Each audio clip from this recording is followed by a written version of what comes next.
I'll just do a very quick Yes, introduction, please. Sorry. Spencer, if that's okay, just about recording and things like that. Cool. So everyone should be in now. So good afternoon, everyone. You're all very welcome to today's webinar, which is a joint webinar hosted by NILGOSC and also the Money and Pension Service. The Money and Pension Service is a government-backed body. They provide financial guidance and advice to people throughout the UK. My name is Leah Sheeran. I'm the Employer Liaison Officer at NILGOSC. Our presenters today are Ruth Benson and Spencer Hopp from the Money and Pension Service, and Sinead Nicholson from NILGOSC is here as well. We also have Richard Clark from NILGOSC joining us. Ruth and Spencer are going to take us through a presentation, and then Sinead is going to take us through a quick demonstration of My NILGOSC Pension Online, our online member portal. Just to mention a few things, we will be muting all attendee microphones during the presentation. Please ensure that you remain on mute for the duration of the presentation, just so we can make sure we get through everything in a timely fashion. During the presentation, you can put questions in the chat, and we will be manning that for any questions that come in there. There will be time for verbal questions at the end. At the end of it, you will be invited to raise your hand in the raise hand function, and you'll be invited to unmute yourself at that point. Otherwise, just please keep yourselves on mute if you can. We are recording this session today, so we can post it to our website at a later date, probably in a few weeks' time, for anyone who couldn't make it today or anyone who wants to revisit it later. For this reason, because we're recording the session today, all cameras have been disabled, and any questions asked at the very end verbally will be cut from the final recording as well, so they won't feature in the recording that's posted on the website. Okay, I'm happy enough to hand over to yourself, Spencer. Fantastic. Thanks so much, Leah. Okay, well, welcome everyone. Before I start, it's a possibility that I'm going to freeze, or at least my camera's going to freeze as part of this. If that happens, someone will tell me, and we may just swap presenters, or I may just carry on without my face. But at least you can see the slides and hear my voice. So hopefully that is the case. So welcome to this session on pensions for what is effectively the Northern Ireland Local Government Pension Scheme. My name is Spencer Hopp. I'm joined by my colleague Ruth Benson. We're both pension specialists at the Money and Pension Service, and we're going to go through this presentation for you today. There's a little bit on the screen here that doesn't really apply, as Leah's just gone through that about microphones and so on, and about questions. But just to confirm, you're going to get a copy of these slides after the presentation with the active links in them and the recording as well. All right, a little bit about MoneyHelper then. We are a free and impartial service provided by the government to give guidance on financial matters, whatever they might be. And we're really keen to use plain English and avoid jargon that you so often hear, particularly with things like pensions, and giving you that clear money and pensions guidance. Our website is a fantastic place to start with understanding what we can do and getting to understand all the services that we offer, including things apart from pensions, but things like debt and savings, redundancy, prioritising your bills, and so many other things. It's a safe website. We're not going to try and sell you anything. We don't store your data. There are no adverts, no clickbait that lead you onto other unsafe websites. The only external links from our website would take you to other websites that are trusted services to give you similar service, free and impartial guidance and support for yourselves. So that impartial information and guidance that we're giving you, it's all designed to help you make informed decisions for yourself about what you do with money, and in particular about pensions today. But we're not financial advisors, we're not legal advisors. We're here to understand your situation and help you make your own decisions. But if you do want financial advice, if you do want legal advice, there are some links on this slide today which will take you to some places on our website and the Law Society where you can get that professional support. Now, there's a list here of the things we're going to go through today. There's lots there. I'm not going to focus too much about that, but we'll give you some reminders at the end about what to do next, what your next steps might be, and of course you're going to get a copy of the slides and the recording anyway. But we're going to kick off with the big question: how much do you need in retirement? Now, this very much depends on your circumstances, things that you want to achieve the lifestyle you want to live, and of course some of those factors that are not always in your control. So for example, some people have to pay rent and will do for the rest of their lives. Some people don't. And that obviously makes a huge difference to what your outgoings are compared to your income. Whatever you are planning for retirement, the lifestyle you want to lead, some of that is going to be paid for by your state pension, private and workplace pensions, savings and other things. Some people are using money that's in their house at some point.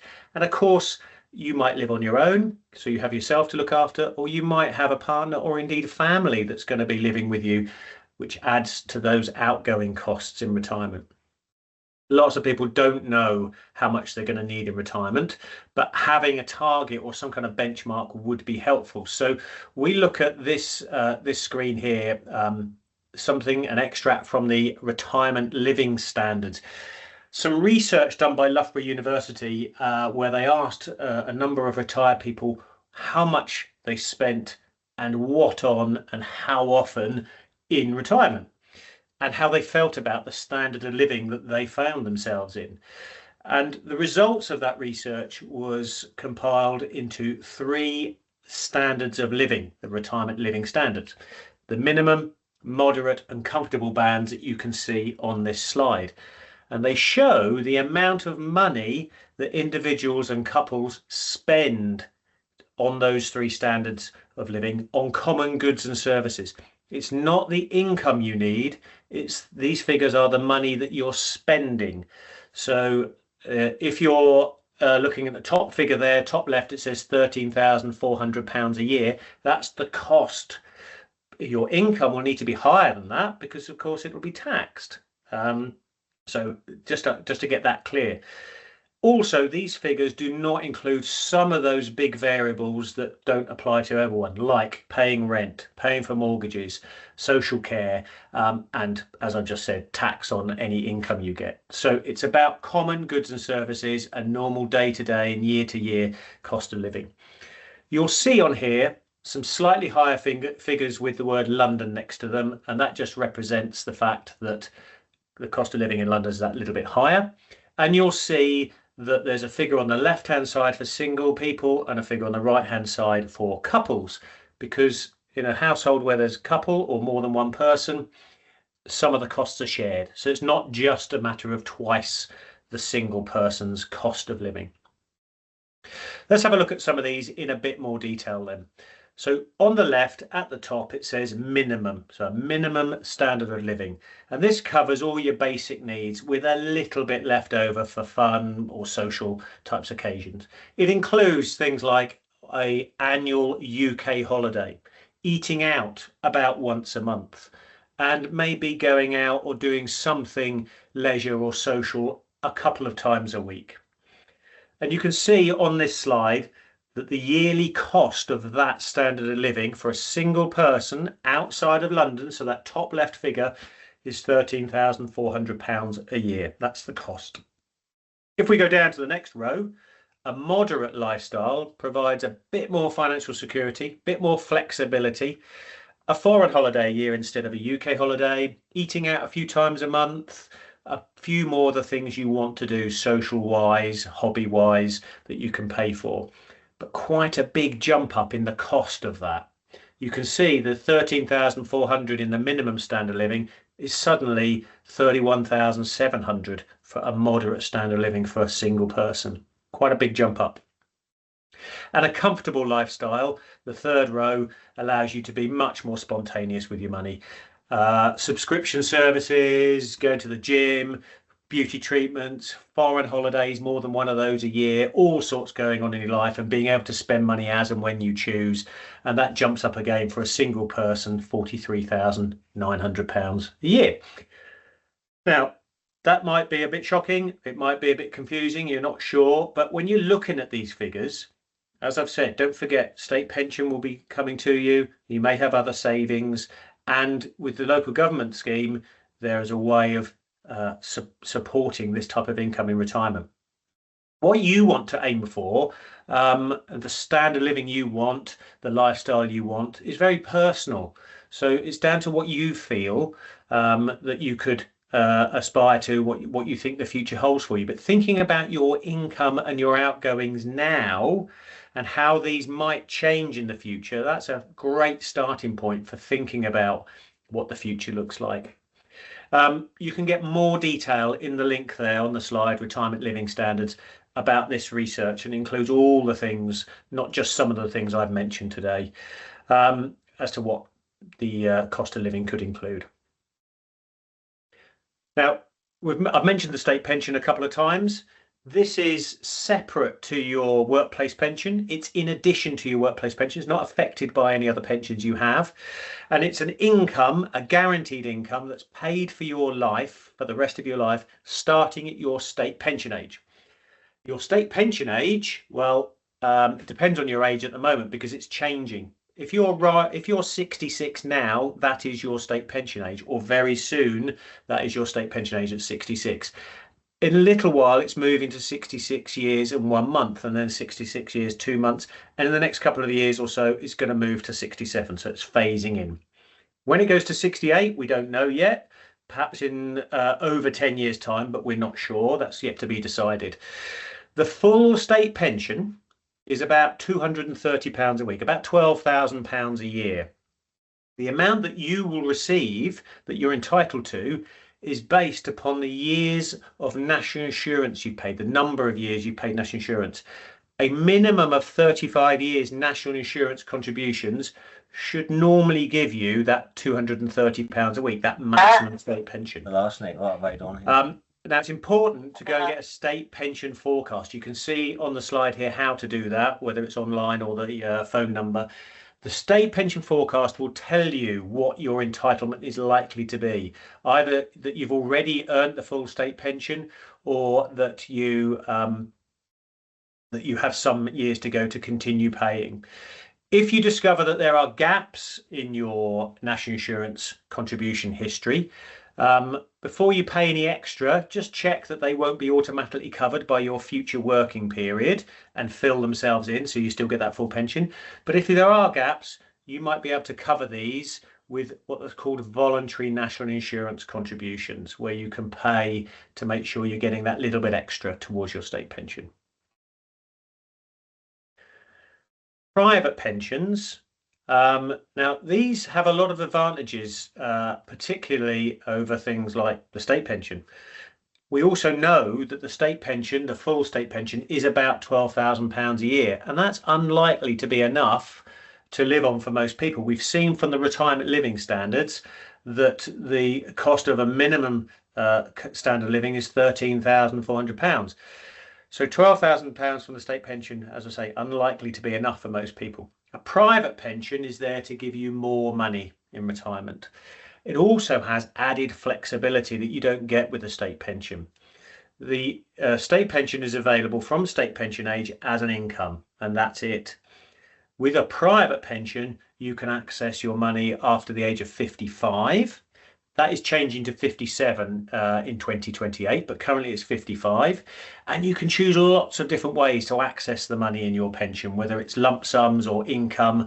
And there's a tax-free entitlement, a tax-free lump sum entitlement. Typically, it's 25% of the value of your pension pot. So lots more choice than the state pension.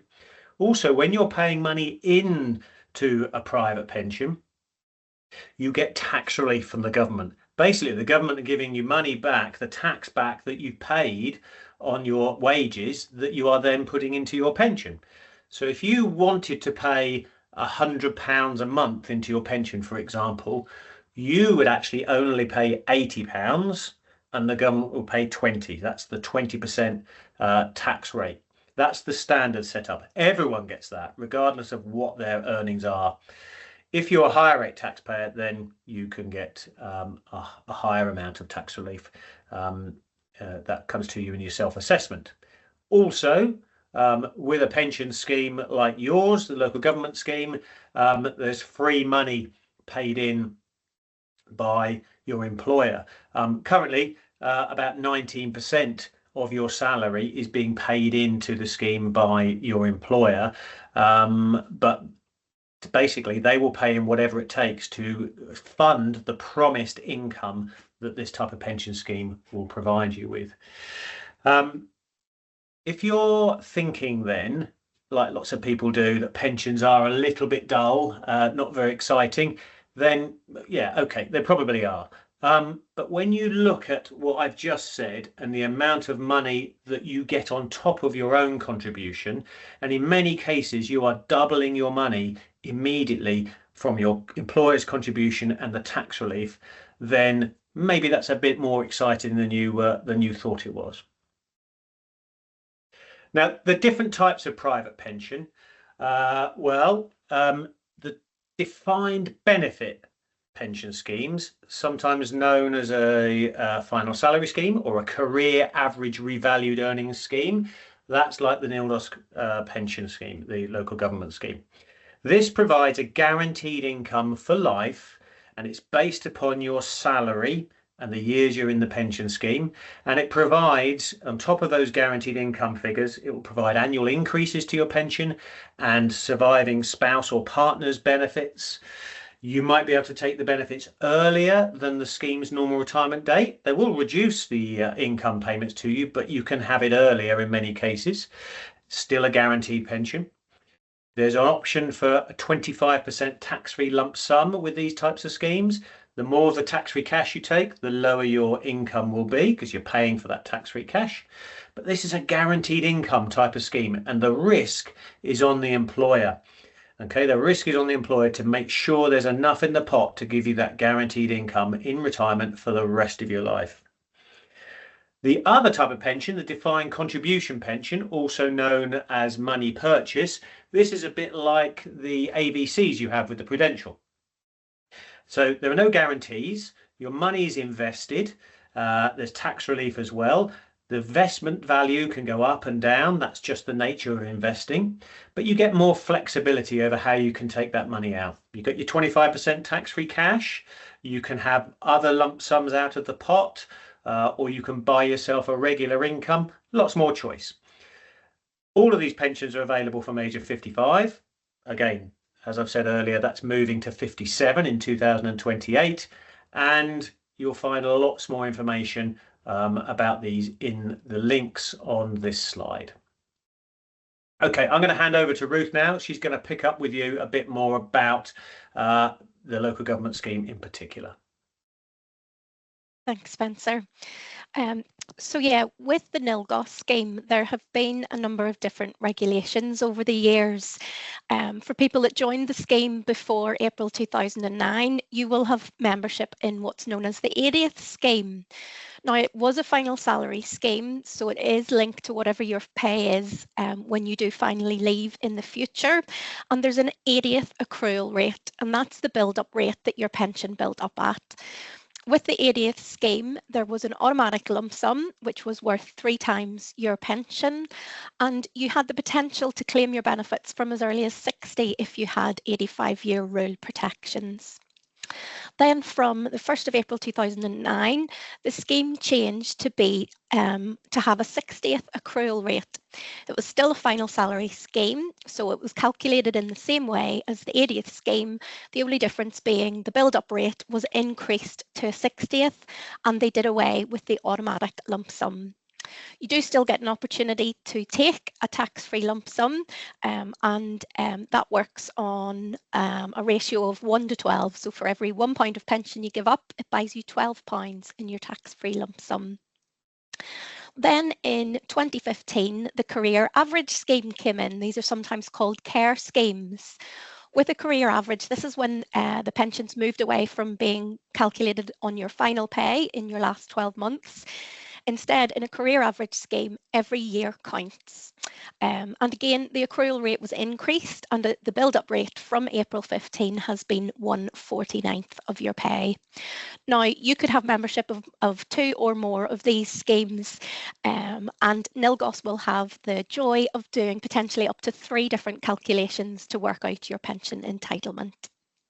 I do have to point out that the minimum retirement age is 55, and that is increasing to 57 from April 2028. Okay, so I mentioned about the scheme changing from the final salary scheme to the career average. This happened in April 2015.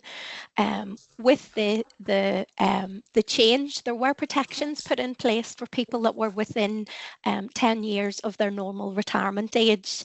There was then a court case that ruled this to be age discrimination, and so since the 1st of October 23, the MacLeod remedy has opened this protection to other active members that are younger. Now, it doesn't cover everybody. You did have to be active at a certain date to be eligible for that protection. You can click on the link down at the bottom of this slide to read some more information to find out if you are protected. But the good news is, with the NILGOSC scheme, the protection is automatic. NILGOSC will automatically pay you the higher of either benefits, so you don't have any elections or complicated decisions to make.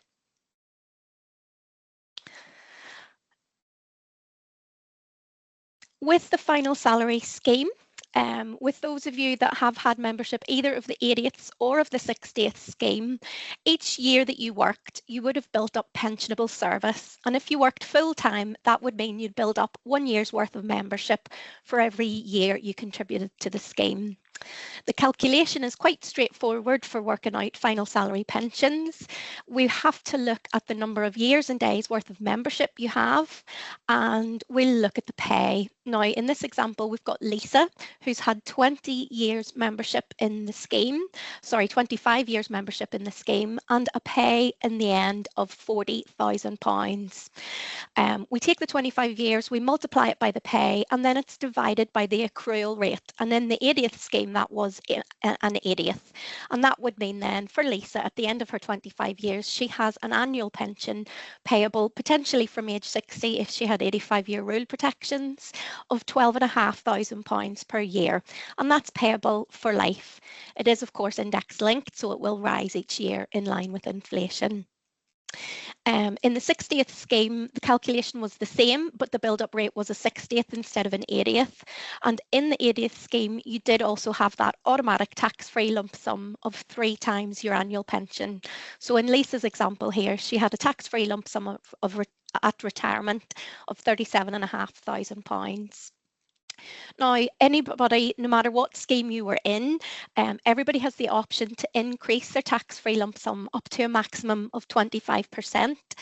NILGOSC will show you what the maximum amount is whenever they issue you with your retirement claim forms, or Sinead will show you a demonstration later on today to show you how you can find out what your maximum conversion options would be. It is important to note with the final salary schemes, they are linked to a different retirement age. It's usually 65, whereas whenever you wanted to take your pension early, either earlier or later, you can do that, but the normal pension age is 65 for the final salary schemes.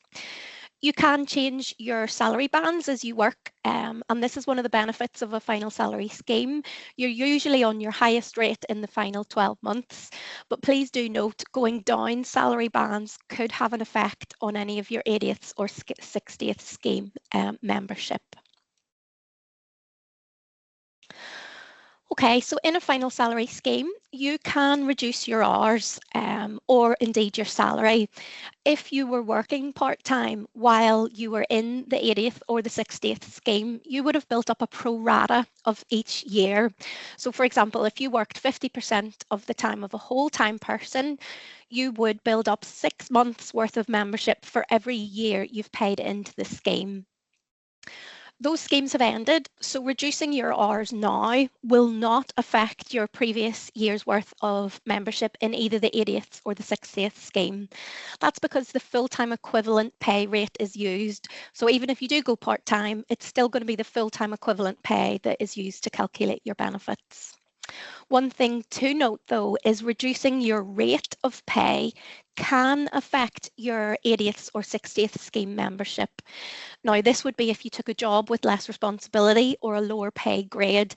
If that were to happen, you could potentially be reducing all your 80th and 60th scheme membership.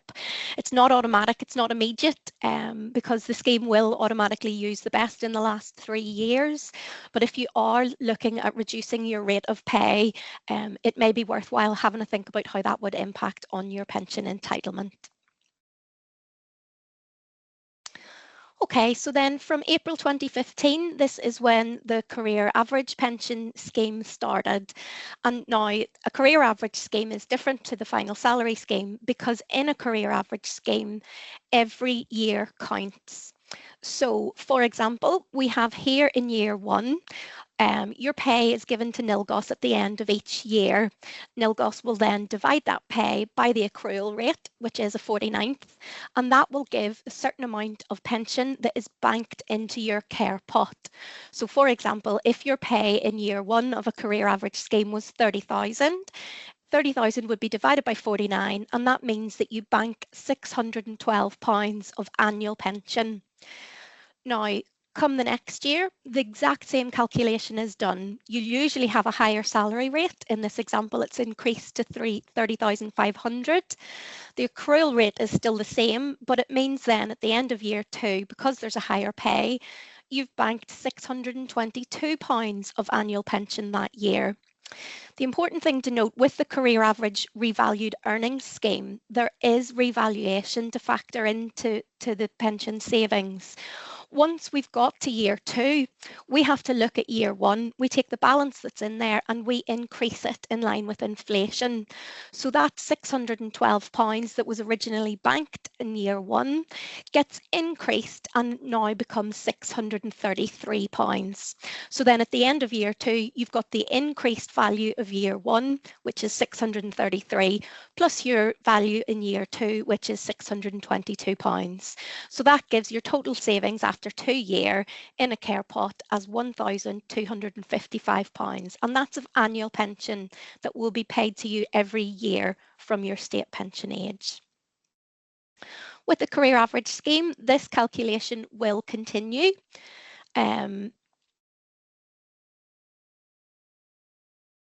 Yes, thank you. Each year you'll add another bit of pension, and you will increase all the previous year's worth of pension savings.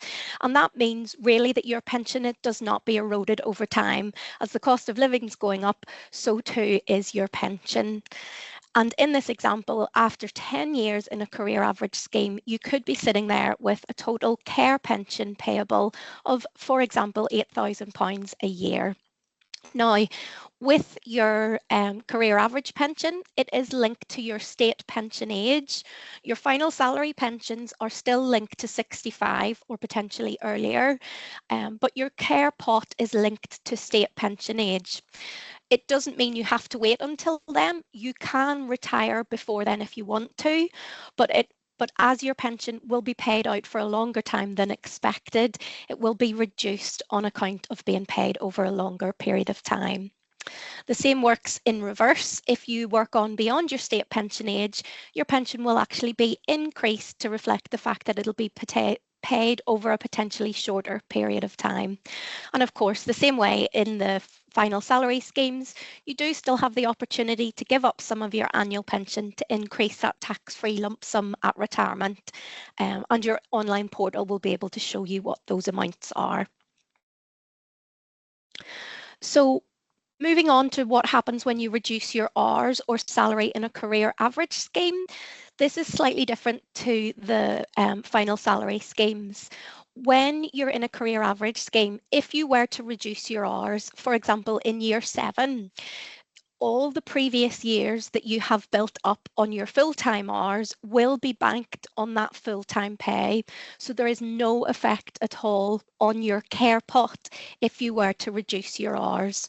The only impact you're going to see is that future years worth of care that you're building up will be at a smaller rate. So you will have less in the end, but that's because you're paying less. So in this example, if you, instead of earning that 30,000, you were only earning 20,000, you you would be building up an extra £400 of annual pension instead. So overall, it will be less, but all the previous year's worth of pension that you've built up on the higher rate on the full-time hours will be unaffected. Please note though, if you do reduce your grade in the career average scheme, whilst that won't have any impact on your previous care pot, it will still have an effect on any final salary benefits that you have in the other two schemes. Okay, so I have mentioned early retirement a couple of times. It is often something that I dream about already, and it is quite tempting. It's hard to think, you know, as the state pension age is rising, it's hard to think, you know, that we'll be able to keep going. And some people do want to consider early retirement, but it is an irreversible decision. So please make sure you do your sums first. If we have somebody whose normal pension age was age 60, again, we're going to look at Lisa in this example. If she wanted to retire at age 60 after 20 years worth of membership in the 80th scheme, she would be retiring with a pension of £10,000 a year to be paid from age 60. Now, if Lisa had the same number of years and had the same final pay in the same accrual rate, but wanted to have that pension paid 5 years early, that £10,000 a year would be reduced potentially to £7,900 of annual pension per year. So that is important to factor in. If it's being paid out earlier, it has to be paid over a longer period of time, so it is reduced to take account of that. So make sure you run your calculations, you go online and you check to make sure you've done the sums to make sure you can afford to go early and take that reduction. When it comes to retirement, the other thing that is available in the NILGOSC scheme is flexible retirement.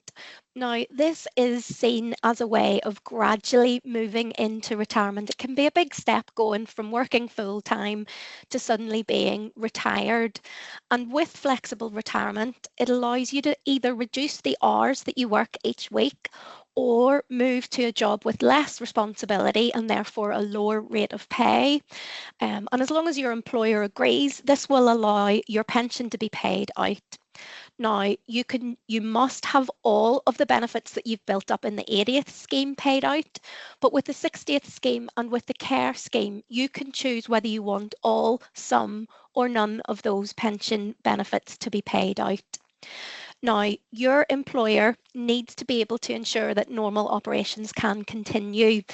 So you do need your employer's permission, and employers must have a policy statement on when they will agree to flexible retirement. So if this is something that you're interested in, do have a chat with your HR department to find out what their terms and conditions are for agreeing to flexible retirement. Okay, when it comes to saving more in the NILGOSC scheme, you have a number of different options.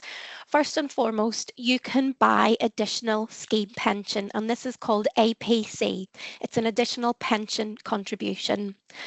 If you decide to go down this route, you are purchasing more of the pension of the exact same pension that you and your employer are already contributing to. You can pay either via a lump sum, or you can pay through monthly deductions through your payroll. You choose how much extra annual pension you want to have. For example, you could buy £1,000 worth of extra annual pension. The maximum that you can buy is currently just over 8,800, and it is index linked, so it will rise each year in line with inflation. Now, with an APC, you know upfront how much you're going to get. You know it's index linked, so it is protected. It's not going to get eroded over time. And the drawback to this is sometimes in the cost. Because you are funding this, chances are 100% yourself, you don't have that employer contribution, so it can work out quite expensive. But as I say, it is guaranteed and you know upfront how much you're getting. There is more information on the link on this slide. NILGOSC has a website. They actually have a calculator where you can pop your details in and you can see how much purchasing additional pension would cost for you. Now, the next way of paying extra is via an AVC. Now, this is an additional voluntary contribution. With the APCs, your money was going to NILGOSC and you were buying extra NILGOSC pension. But with the AVC, it is different. The in-house AVC provider for NILGOSC is currently the Prudential. So your contributions would be paid to the Prudential. And you would choose an investment option for your contributions to then be invested in. What this means is the value is not guaranteed. It is linked to investments, and there is risk that it can go down as well as up. So you don't get the security that you get with the additional pension, but with an AVC, it's much more flexible. You can decide, right, well, I can afford £20 a month, or, I'm going to increase it for a few months. You have the full ability to stop it, start it, increase it, decrease it. It's much more flexible than the APCs, but the drawback is that it's not guaranteed. The value can go up as well as down. The other type of AVCs is called a shared cost AVC. Now, with a shared cost AVC, it's the same principle as with the money purchase AVC, in that your money will go to Prudential and it is invested and the value can go up or down. But the main difference with the salary sacrifice or with the shared cost option is that it goes on the basis of a salary sacrifice. So you will actually get an additional benefit that you'll pay lower national insurance with a salary sacrifice scheme. Now, the shared cost AVCs is an employer discretion. So again, chat with your HR department if you're interested in going down this route. But do bear in mind, because you are sacrificing some of your salary, it will mean that any sort of borrowing potential that you have could be affected by the fact that you have a lower rate of pay. NILGOSC does have information on their website about all three of these different types of paying extra. So if you are interested, do please have a look on their website, and the links are in this slide. And I think I'm going to pass back to Spencer now for the next slide. Great, thanks, Ruth. Thanks. Okay.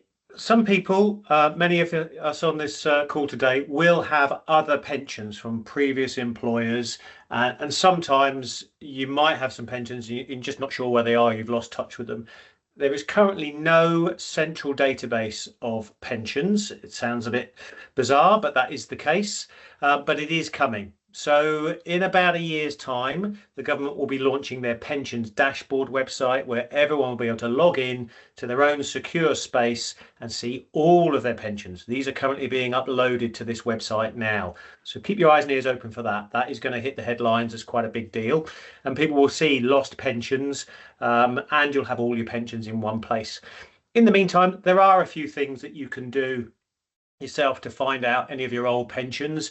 The government's pension tracing service and the links on this slide can help you with that. But you don't need to pay anyone to do that. If you're paying someone, all they're doing is using the links on this slide, like the rest of us do. And you can call us if you want to on our helpline, and we'll help you do that as far as we can. If you do find an old pension, you could leave it where it is. You could transfer it to another pension pot. You might be able to transfer it into your current scheme, although there's some limitations on that, being in the first 12 months of joining the scheme. Also, I know that I'm telling you there might be some old pensions, but do be aware, before 2012, there was no compulsory pension scheme membership. And in years gone by, when people have left companies, sometimes they've got a refund of what they paid into the pension rather than a preserved pension benefit. But if you do have pensions somewhere, they must be maintained. They must still be sitting there looked after for when you're ready to claim them. And there's £31 billion worth of unclaimed pensions in the UK, so it's definitely worth a go. Give us a call if you want some help on that. Pension scams is a huge problem. I'm going to be brief on this. It's not the most important thing that we want to get over to you today, but the point with pension scams is to only talk to people that you trust about your pensions. Whoever the pension company is, or if you trust us, call us at MoneyHelper or the local government administrators. People are going to, scammers will try and contact you either directly through texts or emails, or you might see adverts or links on social media tempting you with special offers or saying that there's a problem with your pension, you need to move it away somewhere. Just be very, very aware of those types of things. It's very easy, and it's not your fault, but it is easy to slip into the hands of a scammer who's pretending to be someone that is trying to help you, but they're not. If it's too good to be true, it probably is. So lots to think about. Please come to us for help. We'll give you our phone number today, but also you've got your pension scheme links. They're on the screen here. They're on the slides you're going to get a copy of. If you've got specific questions about you and your particular benefits and what applies to you, then the scheme is going to answer you those questions today. But if you want to call us, then you can call us on our pensions helpline. That's the number at the top there. Open 9 till 5. We'll answer any of your questions about any types of pension. Your local government pension, old pensions, the state pension, whatever it is, give us a call and we'll talk you through that. We'll either have the answer or we'll find the answer, or we'll tell you where you can get that answer from. And it's not just pensions. So we do offer a whole range of other services and help with people when it comes to pensions and money. And you can see some of the other things on this slide here. Whatever it is, if you call us, we'll have some way of helping you or giving you some guidance and support. Right, I'm going to hand over to Thank you, Spencer. Thank you so much. Now. I'll just share my screen 1 second. Okay, hopefully everybody can see that. So what I'm going to do now, I'm going to take just a quick 5 minutes and give you a quick whiz through our online portal. So it's My NILGOSC Pension Online. So first of all, just to show you how you get to it, if you go to our website, which is just nilgosc.org.uk, and go up the top right hand corner here, you'll see we have a register and a sign in button. So I'm just going to click on the sign in button, and if you've registered, input your email address and your password, it'll bring you in. If you haven't registered, if you click on the registration button, it'll just ask you for some personal details and that can get you registered. So once you log into your site, this is roughly what it will look like. Everyone's will look potentially different depending on what type of membership you have. So you can do loads of different things in here. I'll do a very quick whiz through them. Here is your annual benefit statement tile. So you hopefully should have got an email or a letter in the summer telling you to look at your benefit statement. And this is where we're trying to get you to go. So you can click in there and there's loads of information in there for your benefit statement. One of the other things you can do on the online system is you can nominate beneficiaries for your death grant. If you were to die in service, you need to tell us who you would like to get that money. So you can do that through the site as well. The main thing I'm going to show you here, because as I said, I don't have time to go into everything, is our benefit calculators. This would be our most important, our most popular feature. As Ruth was talking about, if you wanted to retire early and you want to see what does that mean for you, you can go into the calculator and click on the voluntary retirement calculator. What this basically does is it shows, it defaults to your normal pension age, which for this demo member, as you can see, it's 2035. And when you scroll down, it tells you at this date up here, this is what your pension is due to be worth. And these will be personalised for each individual member. So what you can do then is if you're thinking, I would like to go a bit early. So say I'm going to change this here. Say I want to go 5 years early. I'm going to change that to 2030. You can also change the day or the month as well. But for simplicity, I'm just changing the year. For 5 years early, if you remember there, it was just under 11,500. I'm going to click on Calculate My Results. And what this is doing is this is talking to our pension administration software in real time. So these are going to be accurate figures. They're going to be the same type of figures that if you phone up our administration team and ask them for a quotation to post out to you, you're going to get the same information if you come on your online system. But it just means you can do as many quotes as you like. You can do them anytime, any day that you want. So as you can see here, I've calculated those results and it's shown if I'm going to go early, that pension has dropped to about £7,500. And you can put in as many days, months and years as you like. You can play about with this and see basically what age can you afford to retire. One of the other great things that we have, you'll notice here that there's sort of two options.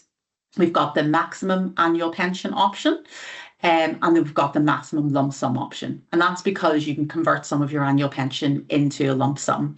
So it's showing you the minimum and maximum options there. But what we also have down here is this little slider bar.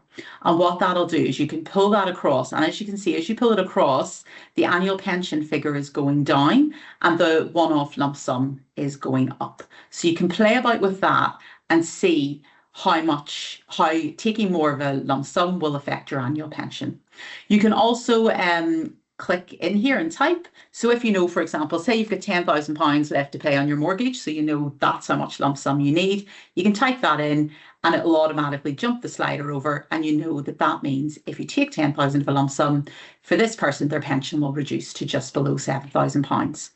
So you can go in there, play about with it, and it'll give you an idea of just how early you can manage to go. Other couple of things in here, Spencer talked earlier about the retirement, how much money you're going to need in retirement. We have that built into our retirement planner. So again, you can go in there,